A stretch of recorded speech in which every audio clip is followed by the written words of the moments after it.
try to know history. You get why? So that history will not repeat itself. Because if history repeats itself, you will learn. Let us dive into this video. Don't play. And now I understand why they say those who don't learn from history are doomed to repeat it. In order for you to understand why Western civilization is very different than the Islamic world, you need to understand the history of Islam. When Prophet Muhammad supposedly revealed his revelation from the angel Gabriel that he is supposed to be the last of the prophets in the early 600s, he started preaching in his own city, Mecca. He tried to recruit friends and followers to be able to spread his religion. And he tried for 12 years and failed. And after 12 years, he was only able to recruit his immediate family and friends. So he decided, if I go to Medina, which was the Jewish hub of Arabia, the business hub where the Jews lived, if I go there and preach my religion to them, if they accept me, that will buy me respect and stature between my own people, and they will accept me. So Prophet Muhammad started borrowing a lot from the Old Testament to make his religion more palpable to the Jews, to make it a lot similar. This is why you see a lot of similarities between Judaism and Islam. For example, Jews don't eat pigs, Muslims don't eat pigs. Jews pray a few times a day, Muslims pray a few times a day. Jews fast on Yom Kippur, Muslims fast on Ramadan. And this is why you started seeing a lot of good writing in the beginning of the Quran when Prophet Muhammad was saying all the good things about the people of the book. He took his message and went to Medina trying to recruit the Jews, talking about the people of the book, talking about how similar the two religions are. When they refused to accept him and follow him as the last of the prophet, that's when he turned against them and started killing them and started expelling them. That's when Islam went from a spiritual movement for the first 12 years of Islam into a political movement cloaked in religion after the year of the Hijrah, after Muhammad went to Medina and the Jews did not accept him. He became a military warrior and declared war on them and started expelling them. Jews and Christians became dhimmi, or second-class citizens. They were only allowed to stay alive and not be killed only by paying the jizya, or the protection tax. So they had a choice: convert to Islam, or if you want to stay alive, you have to pay the jizya or protection tax, living as dhimmi in the Islamic nation. Christians and Jews could not ring church bells. Jews could not blow the shofar. Christians could not ring church bells. They could not pray publicly. Christians and Jews could not gather together and build new churches or new temples. And the way they paid the jizya, or the protection tax, was in a monthly ceremony where they would get together downtown and the Jew would kneel on his knee and hand his goods to the mullah, who would take the goods as the price for buying the protection. And in many areas, Jews and Christians were given necklaces to wear as a receipt that they paid their jizya, or their protection tax. Jews considered najis under Islam. Najis is bodily fluid. Najis is garbage. Najis is dogs. Najis is dirty. So Christians and Jews were treated as second-class citizens. Islam continued to grow. As Islam grew, more people became dhimmi, or second-class citizens. Jews and Christians were given identifiable clothing. The yellow star, which was given to the Jews, that most people think is a German invention. It was actually an Islamic invention in the 9th century in Iraq by the second Khalif al-Mutawakkil of Iraq, who invented the yellow star for the Jews to be identified as they walked down the street.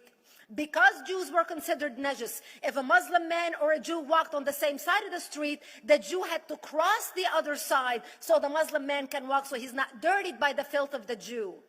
Christians were given the zunar, the belt, which most of you men are wearing right now. That was an Islamic invention for the Christians. Islam continued to grow. They went all the way to Jerusalem. They conquered Jerusalem. Christians couldn't ring their church bells in Jerusalem. The Pope in Rome in 1090 told the Christians, how could you sit idly by and allow your brethren to be suffer like this in the Holy Land? You need to go liberate the Christians. You need to go help the Christians. That's why the Crusaders were launched. The Crusaders were not launched because they just felt like waking up in the morning and going and converting a bunch of Muslims or beheading them. The Crusaders were launched to liberate Jerusalem.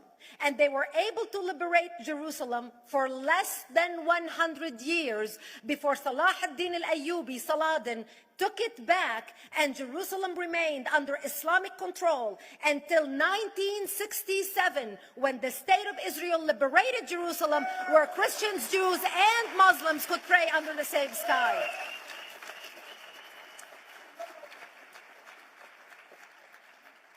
The Crusaders continued fighting Islam, and for 300 years they tried and failed. And by the 1300s, the Crusaders disappeared because they could not win against Islam.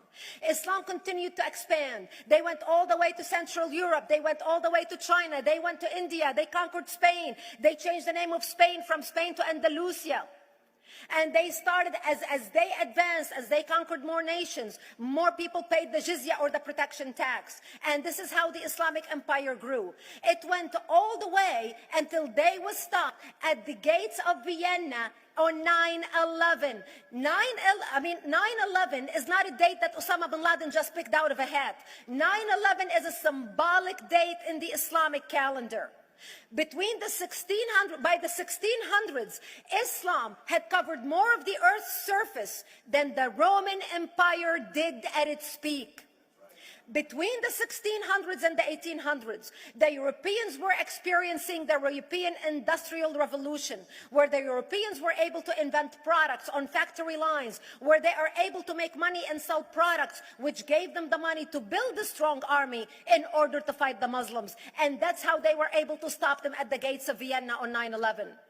The Europeans started the pushback against Islam. They pushed them out of Europe. They pushed them out of all the way to the Middle East and North Africa. By 1924, the Islamic Empire ended. In 1924, the Islamic Caliphate ended in Turkey by President Ataturk, who was a secularist. He ended the Islamic Empire, and he gave women rights to vote. He gave women a right to an education, a right to work, a right to choose a husband. He forbid women from wearing the hijab. He forbid men from wearing the beard. The Muslims hate him so much that they consider him a Jewish agent, because they believe that his mother in her bloodline was Jewish, and that was the influence on Ataturk.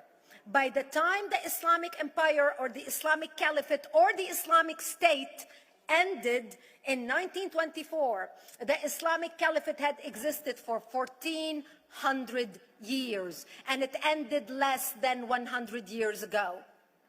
By the time the Islamic Caliphate ended in 1924, 270 million people around the world were killed by Islam. 270 million. And we didn't have weapons of mass destruction, and there was nuclear weapons. All of these people were killed, butchered by the sword. Hope with these few points, you are able to pick one or two things in this history. If not, you will learn. You will learn.